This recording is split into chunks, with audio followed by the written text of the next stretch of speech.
Bom dia, graça e paz a todos. Meu nome é Edmilson Duarte. Nós estamos aqui para iniciar com você mais uma literatura nesse domingo. Nós somos ali da Igreja Batista da Nova Marabá e queremos convidar você, não importa qual seja a sua religião ou a sua denominação, nós queremos convidar você unicamente para estudar conosco a Palavra de Deus. Nós estaremos iniciando nesse domingo uma nova literatura, os fundamentos bíblicos da família. Isso é um assunto muito atual. Via de regra, nós temos visto aí os valores da família muito bombardeados, então nós queremos mostrar, estudar junto com você quais são os fundamentos bíblicos da família.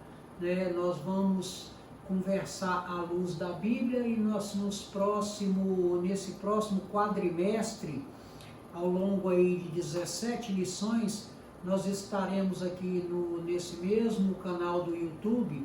Por isso que eu gostaria de pedir a você que se inscrevesse, que você compartilhasse esse vídeo, que você desse lá o seu ok, e que você continuasse estudando conosco e que nós pudéssemos crescer juntos na graça e no conhecimento do Senhor Jesus.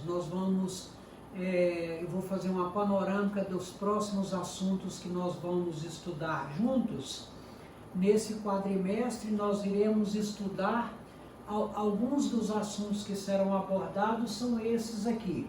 Nós vamos estudar o plano de Deus para a família. Você vai saber, vai constatar à luz da Bíblia que a família, ele é o projeto de Deus, Nós vamos entender o casamento sob a ótica de Deus.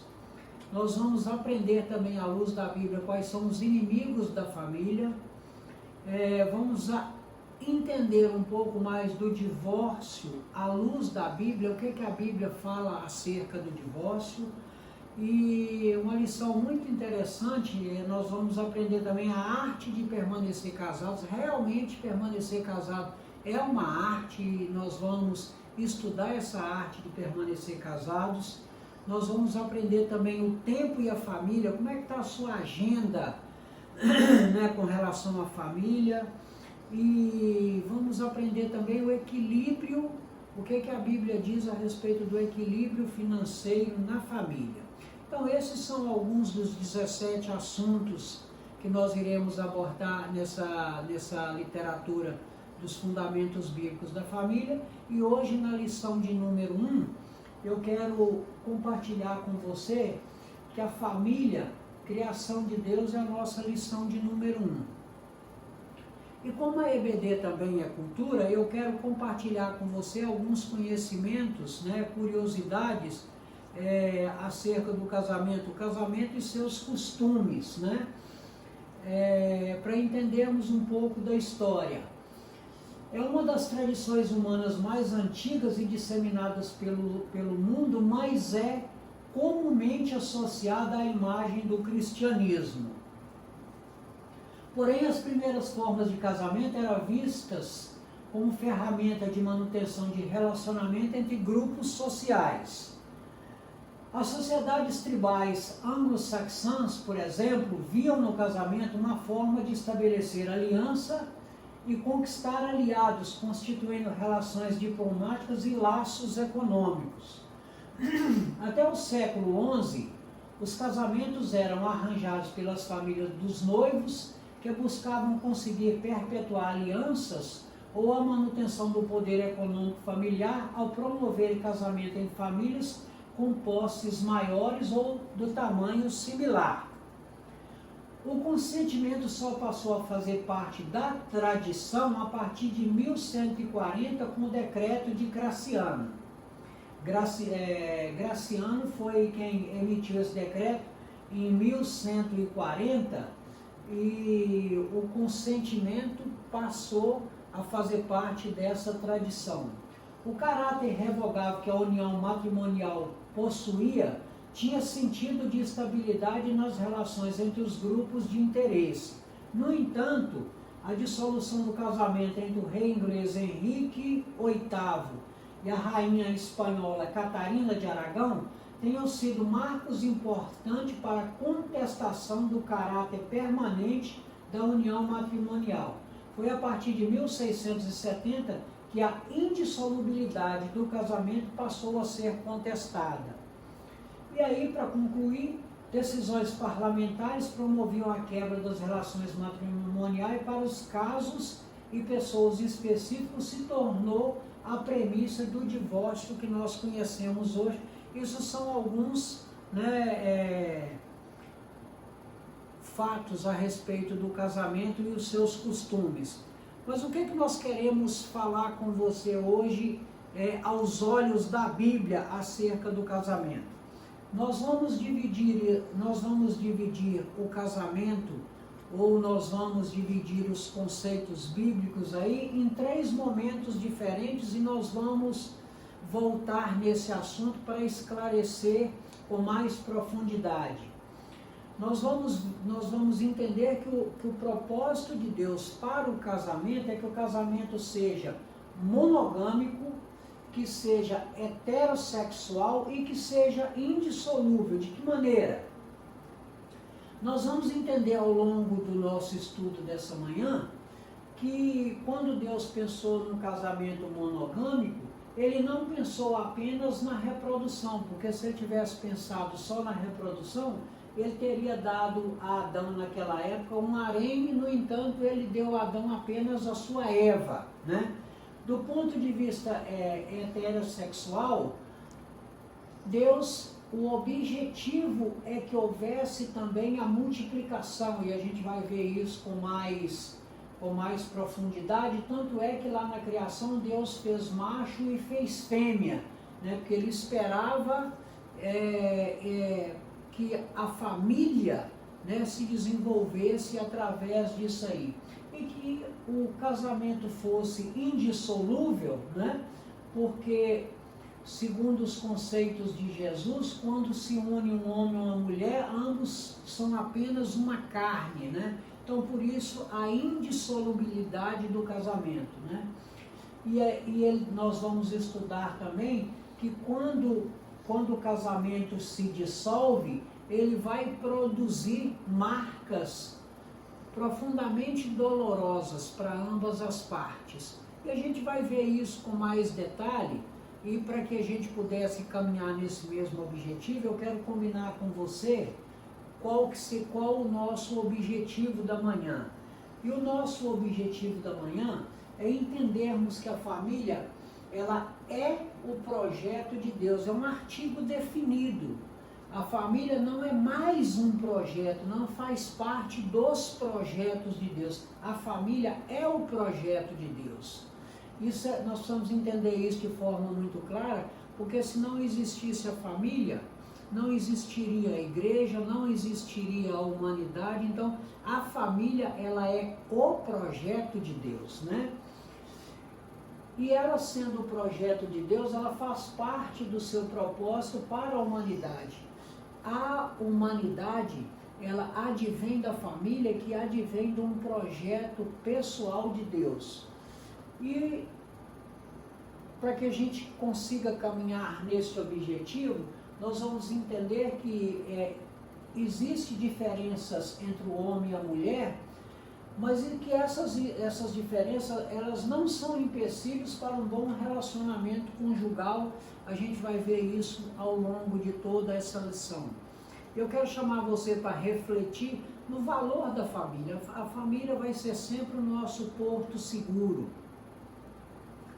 E aos olhos da Bíblia, a gente vai entender o seguinte: nós não podemos esperar da nossa família que seja uma família perfeita, porque nem na Bíblia ela nos relata casos de famílias que sejam perfeitas, né? A família é o que nós temos aí, nós temos que trabalhar para aparar as arestas, né? E é isso aí, nós temos que valorizar a família que a gente tem, né? Todas as famílias têm problema, a minha tem, a sua tem, com certeza tem. Nós temos que ver aos olhos de Deus, aos olhos da Bíblia, o que a Bíblia nos ensina, de que maneira nós possamos apresentar as dificuldades que nós temos nas nossas famílias a Deus, né? E eu quero começar com você, nós vamos estudar aí no livro de Gênesis, e eu quero estudar com você o seguinte: o livro de Gênesis é conhecido como o livro dos começos, né? Então a gente vai ver ao longo dessa lição o seguinte: o começo da criação, o começo do pecado, o começo da diversidade de idiomas, mas nós queremos focar aqui no começo da família. Então o livro de Gênesis ele vai nos tratar com muita clareza, e não se surpreenda achando, não, mas eu sei tudo de Gênesis e eu conheço a história. Essa literatura ela vai te surpreender grandemente, porque a palavra ela se renova, a palavra de Deus ela se renova, e com certeza ela vai te trazer um entendimento maior, vai ampliar o seu entendimento a respeito da família nesses conceitos aí, segundo a palavra do nosso Deus. Mas aí eu quero convidar você que pegue a sua espada, né? Abra aí a sua Bíblia. Nós vamos no primeiro livro aí, né? O livro de Gênesis, para que a gente possa estudar no capítulo 1 de Gênesis. Abra aí a sua Bíblia. Nós vamos meditar no capítulo 1. E nós vamos, no capítulo 1 de Gênesis, nós vamos estudar o seguinte: apenas 3 versos, e você leia na sua casa todo o capítulo 1, diz o seguinte, a partir do verso 26, e Deus disse: façamos o ser humano à nossa imagem, conforme a nossa semelhança. Tenha ele domínio sobre os peixes do mar, sobre as aves do céu, sobre os animais domésticos, sobre toda a terra e sobre todos os animais que rastejam pela terra. O 27. E assim Deus criou o ser humano à sua imagem, a imagem de Deus o criou, homem e mulher os criou. O 28. E Deus os abençoou e lhes disse: sejam fecundos, multipliquem-se, encham a terra e sujeitem-na, tenham domínio sobre os peixes do mar, sobre as aves dos céus e sobre todo animal que rasteja pela terra. Essa é na Nova Versão Internacional, para você ter talvez mais clareza desse texto aí de Gênesis. Bom, feito isso, vamos entender um pouco mais o que é o propósito de Deus para homem e mulher, né?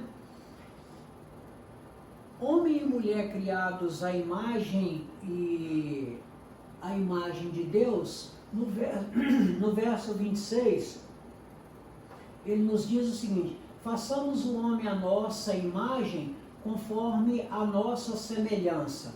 Aí a gente vê no tempo do verbo que a Bíblia nos ensina que ela está no plural, então a gente vê de forma muito clara aí a ação da Trindade. Quando ele diz que façamos o homem à nossa imagem, conforme a nossa semelhança, a gente percebe aí a ação da Trindade, Deus Pai, Deus Filho e Deus Espírito Santo, nesse projeto a várias mãos, né? Aí a gente percebe também no decorrer do texto, e a gente entendendo melhor lá, que como ele diz que façamos o homem à nossa imagem, não a imagem física de Deus, né? É isso que é importante que a gente saiba. Não é na semelhança física de Deus, porque Deus é Espírito, né? Esta semelhança com Deus é porque ela irá distinguir o homem dos demais animais. Por quê? Porque Deus concedeu exclusivamente ao homem aquilo que ele tinha, que era o intelecto, a personalidade, concedeu ao homem o direito de ter emoções, né?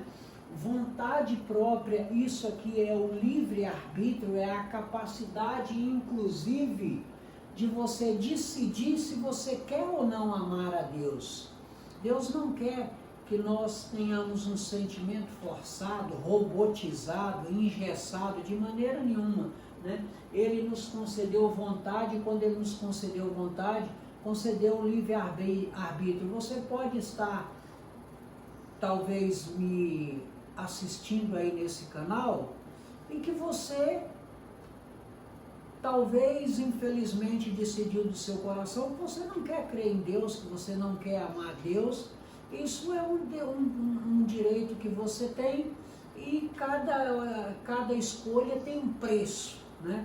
E toda vez que nós fizemos uma escolha, nós temos que pagar por ela. Mas Ele nos concede isso, e Ele continua nos amando ainda assim de uma maneira incompreensível. Mesmo se você no seu coração decidir não amar a Deus, essa vai ser uma decisão unilateral, porque Deus com certeza, Ele te ama, Ele nos ama e Ele quer o melhor, tanto para você quanto para mim. E Deus também deu ao homem a capacidade de discernir entre o certo e o errado. Dificilmente você faz alguma coisa que você não tenha consciência se aquilo é certo ou errado, se é bom ou ruim. Ele nos deu essa capacidade de discernimento, Ele te deu o intelecto, né? E por mais subjetivo que seja o conceito de certo ou errado, todos nós sabemos se aquilo que a gente faz é bom ou ruim, é certo ou errado, e isso é um dom de Deus. E Ele também deu ao homem a habilidade de ter comunhão com Deus. O homem, de toda a criação que está lá no Gênesis, o único que tem o poder de ter habilidade para ter comunhão com Deus é o homem, ok? Continue conosco que você com certeza vai se surpreender com essa literatura, por mais simples, é uma literatura simples, mas ela não é simplória, ela vai te levar a entender essa relação do homem com Deus. Como é que foi essa relação do homem, entendendo aí a relação, a formação do homem? A gente percebe o seguinte, no verso 31, Deus viu tudo o que havia feito e eis que era muito bom. Para todas as coisas que Deus fez, a cada coisa que Ele criava, Ele via que isso era bom. Mas quando Ele criou o homem, quando Deus formou o homem, Deus avaliou que a criação como sendo bom. Depois da criação do homem, Ele avaliou no verso 31, que depois que Ele criou o homem, que era muito bom. Então Deus percebeu que à medida que ia avançando, né, quando Ele criou o homem, Ele viu que era muito bom. Aí a gente percebe o seguinte, aí eu coloquei esse quadrinho aqui do PDCA, que bacana a gente entender a palavra de Deus, que a palavra, a Bíblia, ela é tão rica e a gente aprende, que mesmo esses conceitos mais modernos aí, matemática aplicada, de administração e tudo, Deus já usava, porque olha só, Deus aplicou aqui no Gênesis o conceito do PDCA, ou seja, depois que a gente entende essas ferramentas, a gente vê que esses conceitos Deus já usava, porque Deus ele planejou toda a criação, Ele desenvolveu a criação, Ele avaliou, Ele percebeu que a criação, que tudo que Ele havia criado era bom, e depois Ele avaliou que quando Ele criou o homem no verso 31, era muito bom. Então, a gente percebe aqui que mesmo todas essas ferramentas Deus já utilizava, e Ele deu o giro do PDCA na criação do homem, percebeu que era muito bom quando Ele criou o homem. Aí Deus fez o homem, Deus fez o homem do pó da terra, né? Soprou nele o fôlego de vida, deu a ele a capacidade de decidir entre o certo e o errado e a habilidade de ter comunhão com Deus. O homem foi feito do pó da terra. Como é que Deus fez a mulher? Olha só que interessante, a formação da mulher. No capítulo 2 de Gênesis, no verso 18, a palavra nos diz o seguinte: o Senhor Deus disse ainda, Não é bom que o homem esteja só, farei para ele uma auxiliadora que seja semelhante a ele. No entanto, ela foi criada com material genético correspondente ao homem. O homem foi feito do pó da terra, mas Deus deu um upgrade, ele deu um giro no PDCA e deu um upgrade na criação da mulher. Querido, não se engane. Elas são mais fortes do que nós, tá? Você pode não querer admitir, mas elas são mais fortes do que nós, elas têm uma capacidade maior e nós vamos ver aqui na lição provado isso, né? Então, por quê? Ela foi criada de um material geneticamente correspondente ao homem, que ela foi tirada do próprio Adão. Deus fez com que Adão caísse num sono profundo e tivou da costela de Adão, ele formou a mulher, que foi criada com material genético correspondente ao homem, para que ela tivesse intrinsecamente ligada, né? O objetivo era que ela o completasse, né? E que ela seria uma companheira. Aí a gente constata, não é fazendo juízo de valor, mas é uma constatação, que existem algumas diferenças que elas são básicas entre homens e mulheres, e nós precisamos de administrar isso, né? A gente às vezes consegue perceber isso, né, em fatos corriqueiros da vida. Uma mulher administra uma vaga de estacionamento, ela tem muita dúvida que cabe um carro ou não cabe, se cabe ela com seu carro ou não cabe. O homem chega, já coloca o carro lá dentro, às vezes ela vai sair para procurar um lugar maior, né? A mulher às vezes ela tem uma grande dificuldade de se saber do guarda-roupa se cabe nessa parede.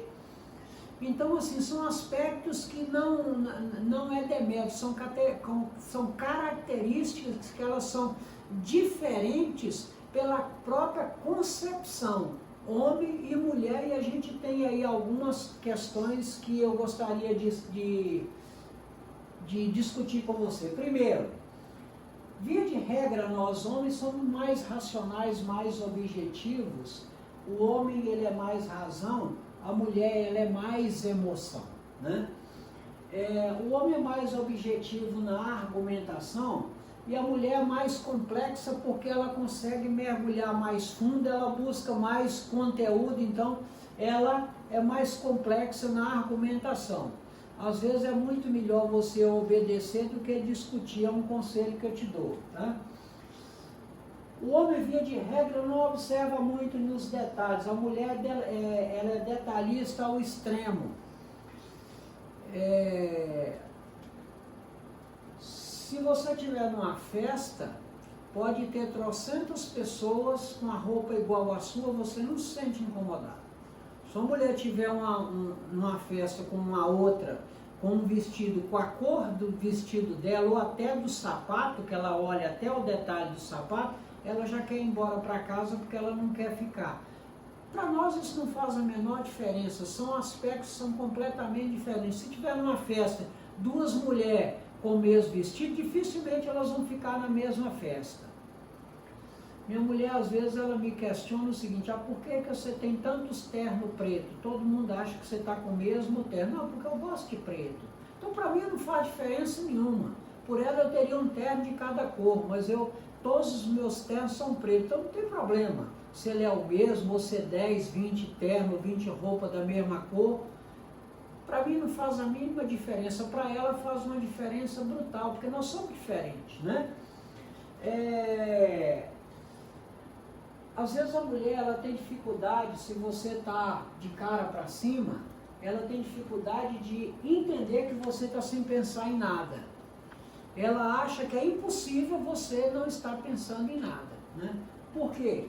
Porque elas estão ligadas o tempo todo em tudo que acontece. Mulher é multitarefa, ela consegue cuidar do menino, falar no celular e mexer na panela, né? E ainda sair e não deixar o fogo ligado. Elas são infinitamente mais versáteis do que nós, né? Então são características completamente diferentes, e para o bom andamento do casamento é preciso que você entenda essas particularidades, né? A grande diferença é que o homem, ele é focado no que ele faz, ele presta atenção naquilo, pode talvez até não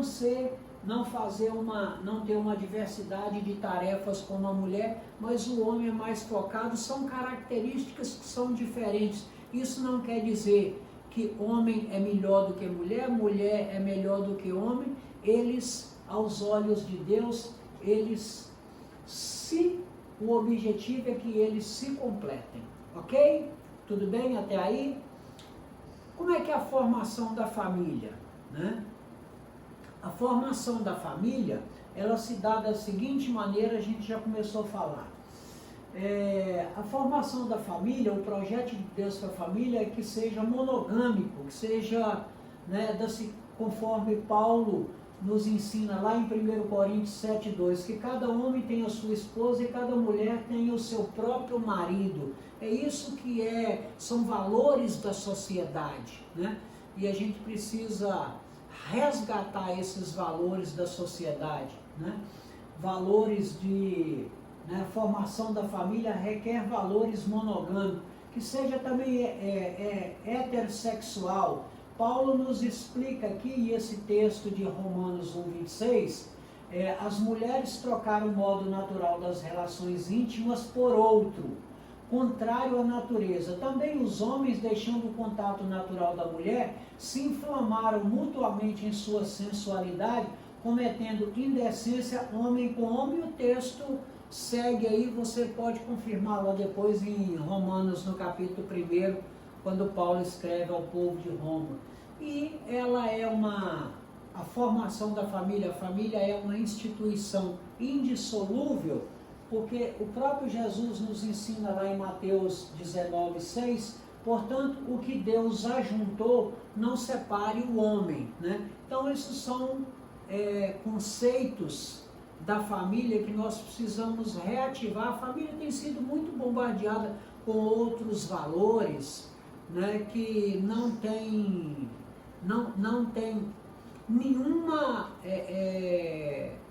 nenhuma coerência, que não tem nenhum respaldo na palavra de Deus. E aí eu queria deixar, já chegando ao final, aí eu queria deixar aí uma mensagem para você refletir, para você meditar e para sua aplicação pessoal, que é o seguinte: nós vimos que o casamento é uma instituição divina, e isso nós não temos dúvida, está fundamentado na palavra. E aí é o seguinte, como instituição divina, visando a continuidade da espécie, homem e mulher, e que fosse a terra povoada segundo a vontade de Deus, visando a continuação da espécie. Por isso que esta é uma união heterossexual, para que possa haver a continuidade, que a humanidade esteja se renovando e cada vez com os valores, melhores valores possível, né? Trazendo diferentes aspectos na formação do homem e da mulher, né? Que não haja posição inferior ou superior nessa relação, que eles se completem, que a gente possa refletir nesse aspecto, entendendo que entre homem e mulher, no casamento, né, tem diferentes funções, que cada um deve contribuir para que o casamento seja cada vez mais solidificado e promova a glória de Deus. Então, que você reflita nisso, né? E que você possa meditar nisso aí, e na sua aplicação pessoal, se você achar que aquilo é bom, você aplicar na sua vida. E chegando ao final do nosso estudo, eu gostaria de te convidar para a nossa próxima lição. Na lição de número 2, nós vamos estudar o plano de Deus para a família. Será a nossa lição de número 2 nesse mesmo canal. Ok, queridos? Valorize a sua família. A família é o projeto de Deus. Não espere que a sua família seja perfeita. Abençoe a sua família da maneira que ela é, e procure orientação para aparar aquelas arestas que porventura tenha, ok? Não perca isso de vista. A família é um projeto de Deus. Graça e paz a todos, que Deus te abençoe. Continue conosco. Até o próximo domingo. Tchau.